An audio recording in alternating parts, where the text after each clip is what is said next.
बिस्मिल्लाहिर्रहमानिर्रहीम। अस्सलाम वालेकुम डियर स्टूडेंट्स।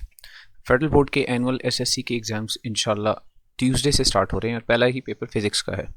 तो फ़िज़िक्स के पेपर के लिए सबसे इम्पोर्टेंट चीज़ आपको सबसे पहले एमसीक्यू पेपर दिया जाता है और पिछले कुछ सालों से ही एमसीक्यू जो है मोस्टली बुक से ही आ रहे हैं। अब ये बुक आपकी चेंज हो चुकी है, लेकिन इस दफ़ा भी मैं एक्सपेक्ट कर रहा हूँ कि आपके जो एमसीक्यूज़ है वो इंशाल्लाह आपकी बुक के जो एंडिंग एमसीक्यूज़ हैं उसी में से आएंगे। तो इंशाल्लाह इस वीडियो में हम आपकी बुक के तमाम चैप्टर्स के एमसीक्यूज़ एक ही वीडियो में इंशाल्लाह कोशिश करेंगे। अगर वीडियो ज़्यादा लंबी होगी तो मैं 2 पार्ट्स बना दूंगा। तो इसमें थोड़ी थोड़ी एक्सप्लेनेशन के साथ सारे एमसीक्यूज़ इंशाल्लाह सॉल्व करके आपको बता दूंगा। तो जल्दी से चलते हैं एमसीक्यूज़ की तरफ। पहले चैप्टर में एमसीक्यू नंबर 1 है, why is water use as radiators for automobile as coolant. तो वाटर की स्पेसिफिक हीट कैपेसिटी हाई होने की वजह से ये जल्दी हीट अप नहीं होता, तो ये अनवांटेड हीट को एब्जॉर्ब कर लेता है। तो it has a large value of specific heat, option C इसलिए इसका करेक्ट है। Which of the following situations is the best example of conduction. तो कंडक्शन सबसे इंपॉर्टेंट जो है वो हीट ट्रांसफर का मेथड होता है मेटल्स के लिए। तो मेटल स्पून पहला ऑप्शन ही है correct. Becomes hot when placed in boiling water. उसके अलावा वार्म वाटर राइजिंग ये कन्वेक्शन की वजह से है, सनलाइट ये रेडिएशन की वजह से है, और ये माइक्रोवेव भी रेडिएशन की वजह से। Which combination of heat transfer method would be dominant when you place your hand near but not touching the fire. तो अगर यहाँ पे फायर है और आपके हाथ यहाँ ऊपर हैं तो यहाँ से हीट ऊपर को उठ रही है, ये कन्वेक्शन है। लेकिन साथ साथ विदाउट एनी कॉन्टैक्ट जो हीट ट्रांसफर होती है वो रेडिएशन भी होता है, तो ये रेडिएशन एंड कॉन्वेक्शन होगा। What is symbol and what is the unit for heat capacity. अब यहाँ स्टूडेंट्स अक्सर गलती करते हैं, एक होता है हीट कैपेसिटी, एक होता है स्पेसिफिक हीट कैपेसिटी। तो याद रखिएगा स्पेसिफिक हीट कैपेसिटी में मैस का मौजूद होना, मैस का स्पेसिफिक होना जरूरी है। 1 kg मैस होता है। तो स्पेसिफिक हीट कैपेसिटी का ये फॉर्मूला होता है C equals to delta Q over M times delta T। तो डेल्टा क्यू जूल्स होता है उसका यूनिट, और डिवाइड बाय मैस का यूनिट किलोग्राम होता है, और टेम्परेचर का यूनिट सेल्सियस। तो जूल्स पर किलोग्राम पर डिग्री सेल्सियस ये स्पेसिफिक हीट कैपेसिटी का होता है।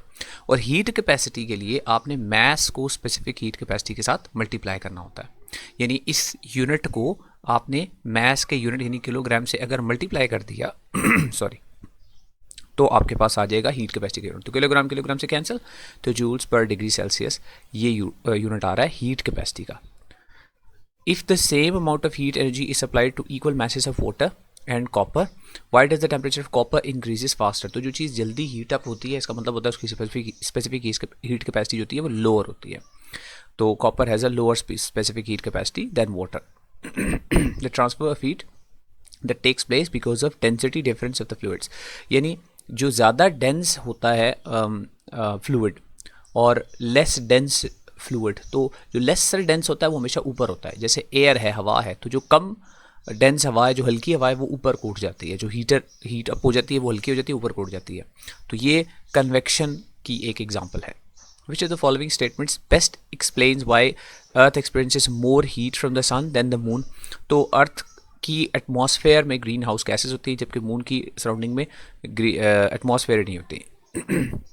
डल black colored color on a surface is the best absorber of radiation. Which of the following is the best radiator। तो absorber radiator दोनों डल black ही होती हैं।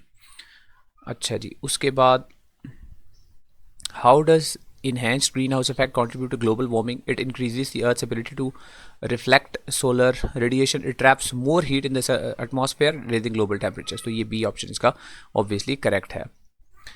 उसके बाद what is the primary driving force behind the movement of the tectonic plates. ये वैसे आपका वो है फॉर्मेटिव में आ रहा है, बट मेंटल के जो कन्वेक्शन करंट्स होते हैं वो रिस्पॉन्सिबल होते हैं।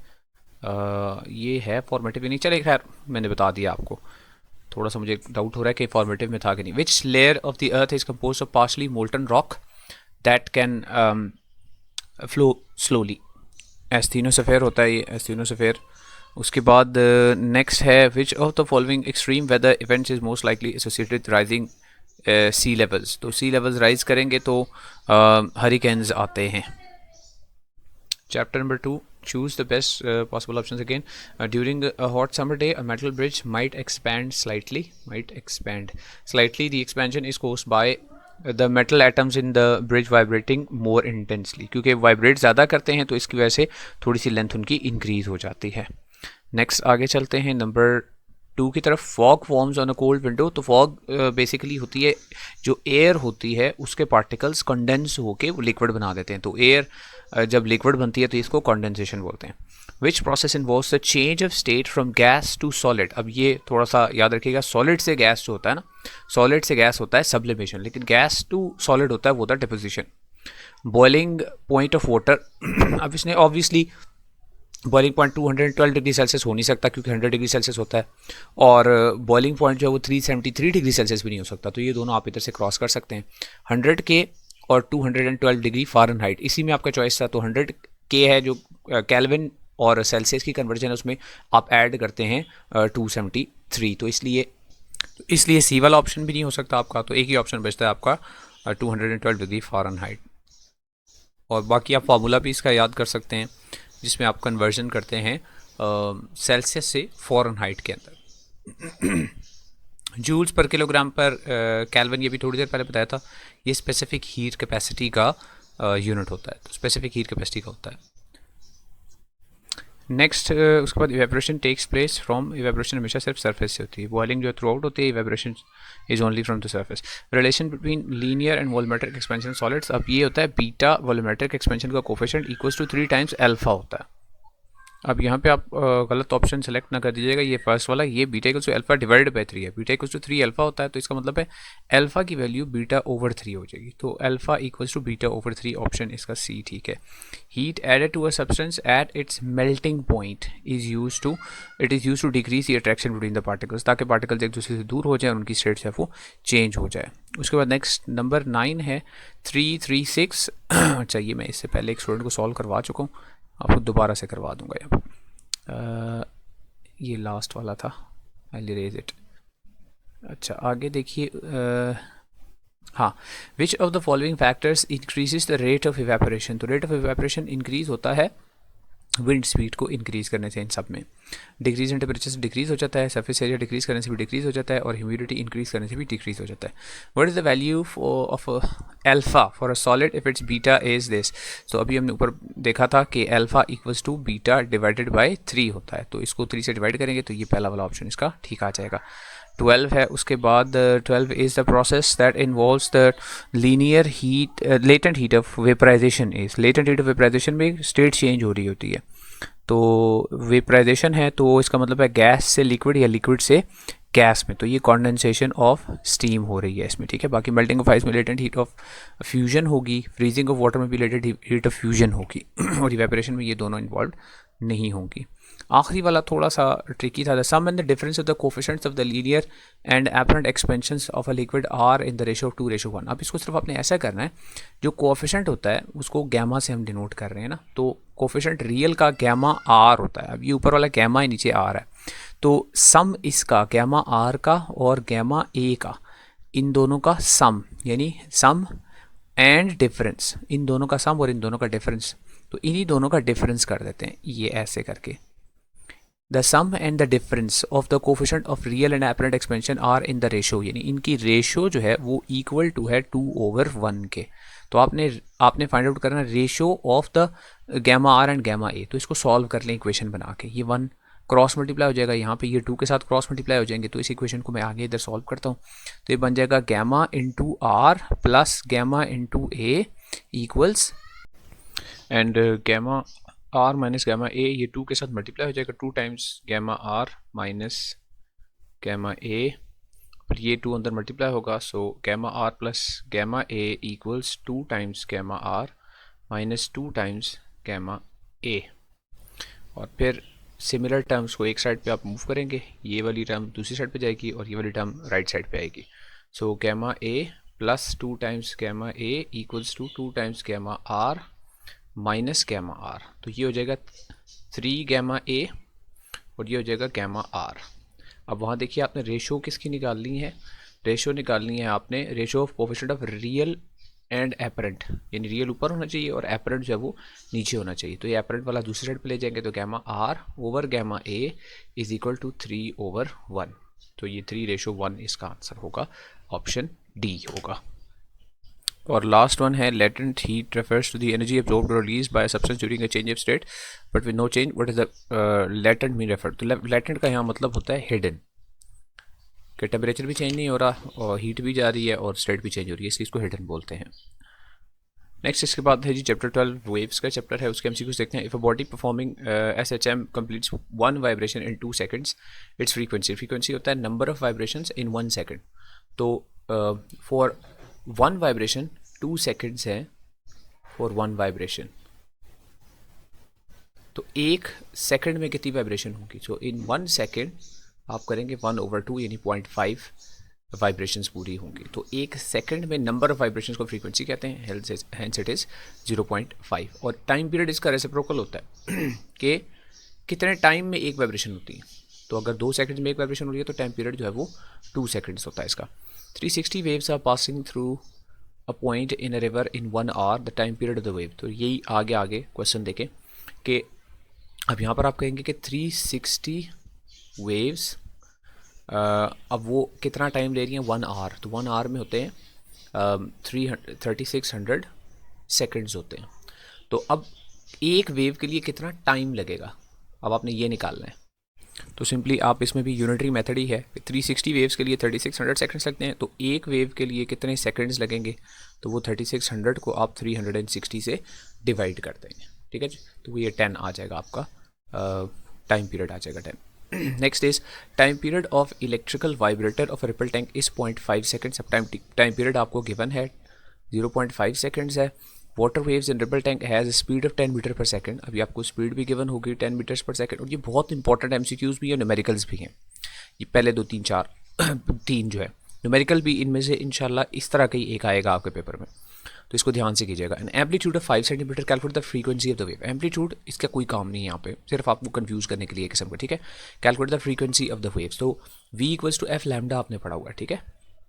फॉर्मूला आपने v equal to F lambda पढ़ा हुआ है। और फिर हम f को लिख सकते हैं 1/t लिख सकते हैं, ठीक है जी। तो बल्कि इसमें आपको फार्मूला भी लगाने की ज़रूरत नहीं है। देखें, calculate the frequency of the waves. तो जब आपको टाइम पीरियड गिवन है तो टाइम पीरियड का रेसिप्रोकल फ्रीक्वेंसी होती है। You do not need anything else. तो टाइम पीरियड गिवन है, फ्रीक्वेंसी इज जस्ट 1/t, तो वो 2 आ जाएगा, 2 हर्ट्स। 0.5 का रेसिप्रोकल लेंगे तो 2 आ जाएगा, ठीक है। बाकी ये दोनों जो इन्फॉर्मेशन हैं ये लैम्डा को कैलकुलेट करने के तो काम आ सकते हैं, फ्रीक्वेंसी के कैलकुलेट करने के काम नहीं आएंगे। विच of the following is a longitudinal wave? Sound wave है, बाकी इलेक्ट्रोमैग्नेटिक वेव्स होती हैं, सॉरी ट्रांसवर्स वेव्स होती हैं, इलेक्ट्रोमैग्नेटिक नहीं ट्रांसवर्स होती हैं।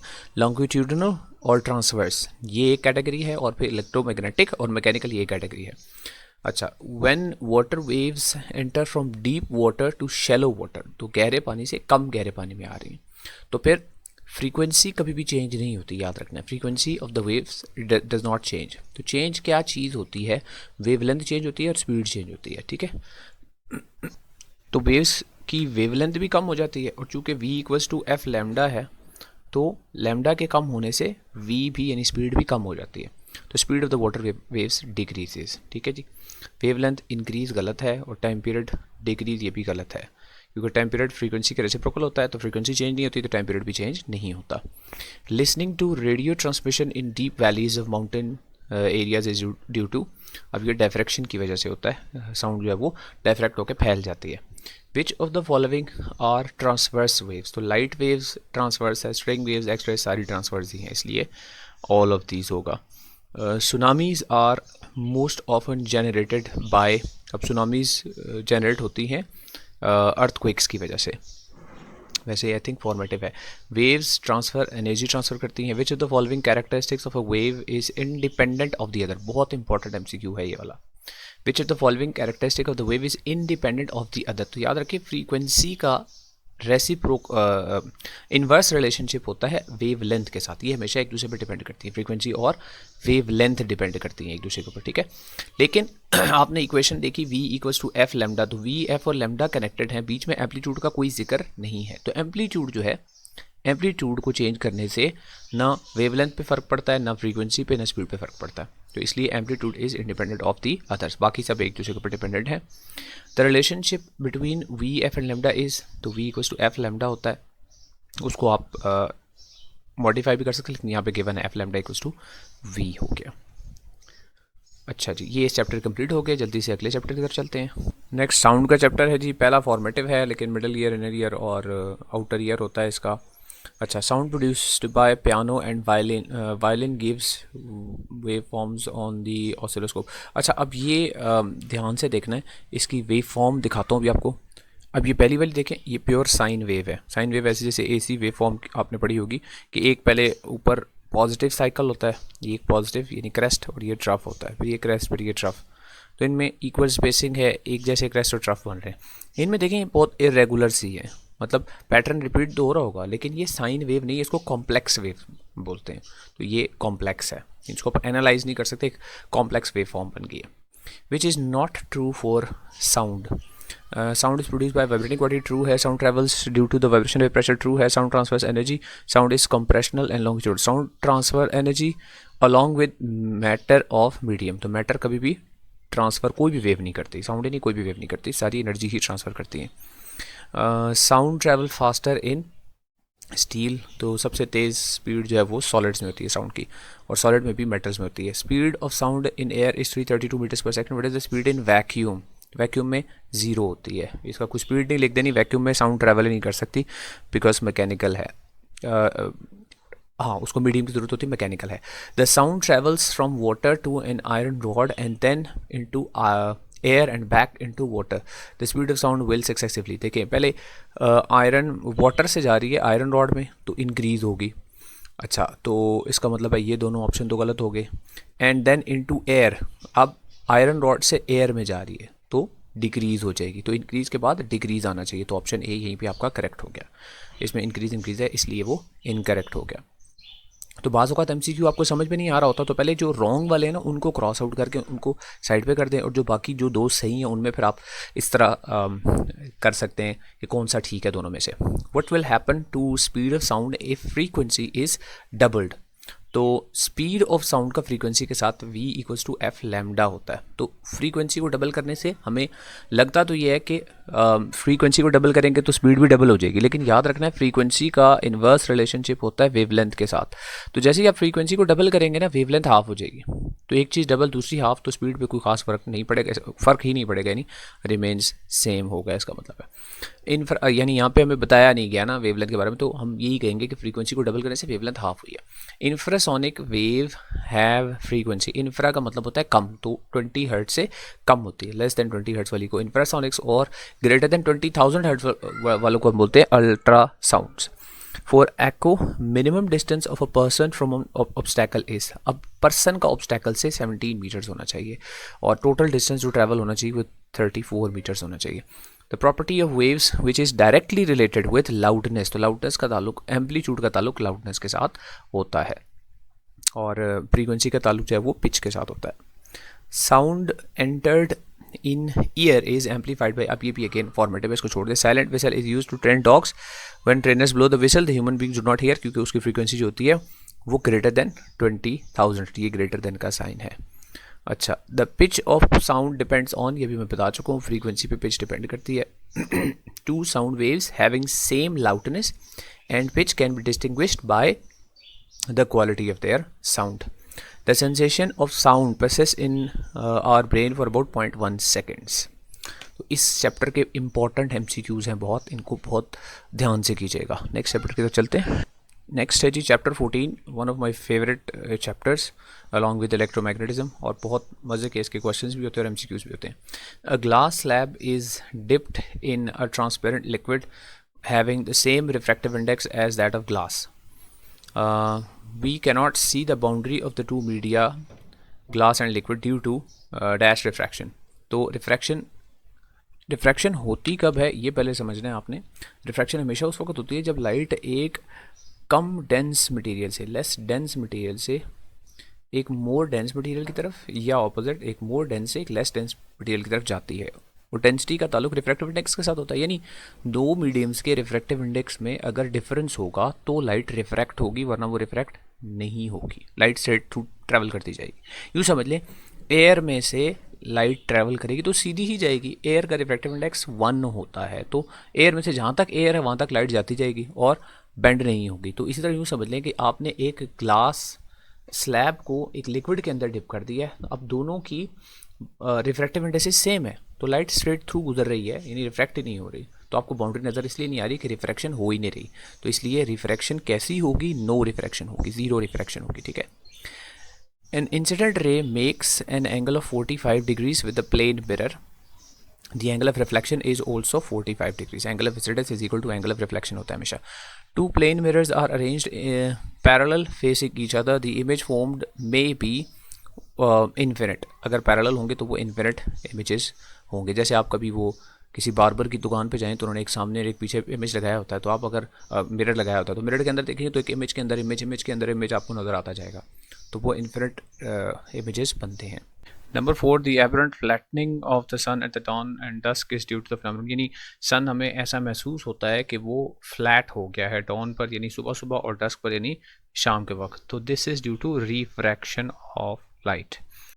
अच्छा, ये I went back to this, और ये मैंने ऑप्शन इधर रिफ्रैक्शन कर दिया था. ऑप्शन क्वेश्चन नंबर 4 का रिफ्रैक्शन है. 5 जो है on summer days use the reflection on roads which is called mirage, और ये होती है टोटल इंटरनल रिफ्लेक्शन की वजह से. तो ये करेक्शन देख लीजिए.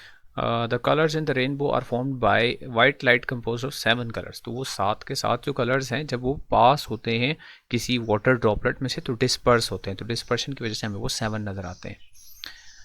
The lenses in your I produce image on the retina. तो लेंस जो हमारी आंख में है ना वो कॉन्वेक्स लेंस होता है, और वो कॉन्वेक्स लेंस रेटिना के ऊपर जो इमेज बनाता है वो उल्टा इन्वर्टेड और छोटा इमेज बनाता है. लेकिन यहाँ पर अब ऑप्शन है इन्वर्टेड एंड रियल. जो इमेज किसी भी स्क्रीन के ऊपर या आई की रेटिना के ऊपर प्रोड्यूस हो सके वो इमेज हमेशा रियल इमेज होता है. What is the speed of light in diamond if its refractive index is 2.5? तो फॉर्मूला आप यूज़ करेंगे n equals to c over v, जहाँ पर c स्पीड ऑफ लाइट है इन वैक्यूम, और हमने फाइंड आउट करना है v speed of light in diamond. तो v को इस तरफ ले आए, तो c को आप रिफ्रैक्टिव इंडेक्स से डिवाइड कर दें. तो c स्पीड ऑफ लाइट होती है 3 × 10⁸, इसको आपने 2.5 से डिवाइड कर देना है. तो 3 को आपने 2.5 से डिवाइड करना है, तो आई थिंक कि 1.2 × 10⁸ होगा. ऑप्शन मोस्ट प्रोबेबली ए. कैलकुलेट मैंने नहीं किया लेकिन कर लीजिएगा, आई थिंक ए ही है. उसके बाद आगे है in a convex mirror when the object is placed at C the image formed will be. अब ये सी कौन सा पॉइंट है? सी होता है सेंटर ऑफ कर्वेचर. तो सेंटर ऑफ कर्वेचर के ऊपर जब आप कन्वेक्स मिरर के सामने, कॉनकेव नहीं, कन्वेक्स मिरर के सामने इमेज रखेंगे तो वर्चुअल होगा, इरेक्ट होगा और स्मॉलर इन साइज होगा. तो यहाँ पे हमें चाहिए स्मॉलर साइज का option. The working principle of optical fibre is total internal reflection होती है. If an object is placed eight 10 centimetre from a convex lens having a focal length of 5 centimetre the linear magnification is. तो linear magnification होता है Q over P. तो object is placed eight 10 centimetre, ये P है आपके पास 10 centimetre और focal length है 5. अच्छा, फिर इसका मतलब हमें Q पहले फाइंड आउट करना पड़ेगा. तो 1/f equals to 1/p plus 1/q. ये फार्मूला हम यूज़ करके यहाँ से फिर हम फाइंड आउट करेंगे, पहले Q की वैल्यू फाइंड आउट करेंगे, ठीक है. तो 1/f माइनस 1/p करेंगे तो ये 1/q आ जाएगा. 1/f मीन्स 1/10 यानी 0.1, और उसमें से माइनस करूँगा 1/p यानी 1/5, ये होगा 0.2 हो जाएगा. 1/5 इज़ 1/5 नहीं, बल्कि फोकल लेंथ है 5, तो ये हो जाएगा 0.2 माइनस 0.1. तो 0.2 माइनस 0.1 ही आएगा, यानी Q जो आ रहा है मेरे पास वो आ रहा है 10. Q 10 आ रहा है, तो इस फार्मूला में पुट कर देते हैं Q को 10 और P को 10, तो 10/10 मैग्निफिकेशन 1 आ गई इसकी. Non luminous matter which can be studied with the help of gravitational lensing, ये आपका फॉर्मेटिव है इसलिए इसको छोड़ दें. आगे चलें. Image form by plane mirror. Plane mirror से हमेशा इमेज कैसा फॉर्म होता है? इरेक्ट. पहली बात तो ये है कि वो इरेक्ट इमेज फॉर्म होता है, और दूसरी बात हमेशा वो वर्चुअल होता है. तो वर्चुअल इरेक्ट, हाँ ये आ गया, वर्चुअल एंड इरेक्ट होता है. इन्वर्टेड कभी भी नहीं होता, यानी अपसाइड डाउन नहीं होता, लैटरल इन्वर्जन होती है, यानी लेफ्ट साइड राइट हो जाती है और राइट वाली साइड लेफ्ट नज़र आती है मिरर में हमें. आइंस्टाइंस रिंग्स आर सीन, ये भी फॉर्मेटिव को छोड़ते हैं. The dash phenomenon is used in non destructive testing materials for videos and cracking in opaque materials, ये भी फॉर्मेटिव है, वैसे अकोस्टिक लेंस होता है. अच्छा जी. All waves exhibit the phenomenon of reflection but light waves are the only waves which exhibit the phenomenon of total internal reflection. Option D. बाकियों में ये रिफ्लेक्शन, रिफ्रैक्शन, डिफ्रैक्शन सारी होती हैं, लेकिन टोटल रिफ्लेक्शन स्पेसिफिकली लाइट में होती है। The working principle optical fibre अभी हो चुका है ये ऊपर। The white light passing through the prism due to refraction shows the behaviour of dash dispersion of light. अच्छा, ऊपर एक ऑप्शन आया था जिसमें जो 7 कलर्स वाला है ना, वहाँ पे रिफ्रैक्शन भी हो सकता था, लेकिन हमने चूँकि स्पेसिफिकली वहाँ ये बताना था कि 7 कलर्स जो नज़र आ रहे हैं ना रेनबो के, उनका तो colours in the rainbow are formed by, अब रिफ्रैक्शन भी होती है, लेकिन स्पेसिफिकली हमने ये बताना है कि वो कलर 7 जो है वो डिस्पर्स होके हमें मिलते हैं। तो यहाँ पर जैसे स्टेटमेंट है कि refraction, the white light passing through the prism due to refraction shows a behaviour of dispersion. अच्छा जी, the visible light spectrum lies in the range of, अब ये इसकी रेंज आपको याद रखनी पड़ेगी, 400 टू 750, हाँ सी ही है, 400 to 750। The rods and cones human eye, ये भी फॉर्मेटिव है आपका। चलें जी, ये चैप्टर के भी कंप्लीट हो गए हमारे। और अब ये वीडियो होगी तकरीबन 25 मिनट्स की, तो आई थिंक इस वीडियो को यहीं पे कंक्लूड करता हूँ। इन्हीं चैप्टर्स के एमसीक्यूज़, बाकी अगले जो चैप्टर्स हैं उनके एमसीक्यूज़ हैं वो अगली वीडियो में, लेकिन अगली वीडियो में तब पोस्ट करता हूँ। आप मुझे कमेंट्स में बताएं कि इफ़ यू वांट कि मैं अगली चैप्टर्स के लिए एमसीक्यूज़ की वीडियो बनाऊँ, शॉर्ट क्वेश्चंस की वीडियो पेपर से पहले बना के अपलोड करूँ या नहीं। आप लोग बताएंगे कमेंट्स में, तो मैं फिर इंशाल्लाह वीडियो ट्राई करता हूँ। Okay then, see you in the next videos and best of luck for your papers इंशाल्लाह।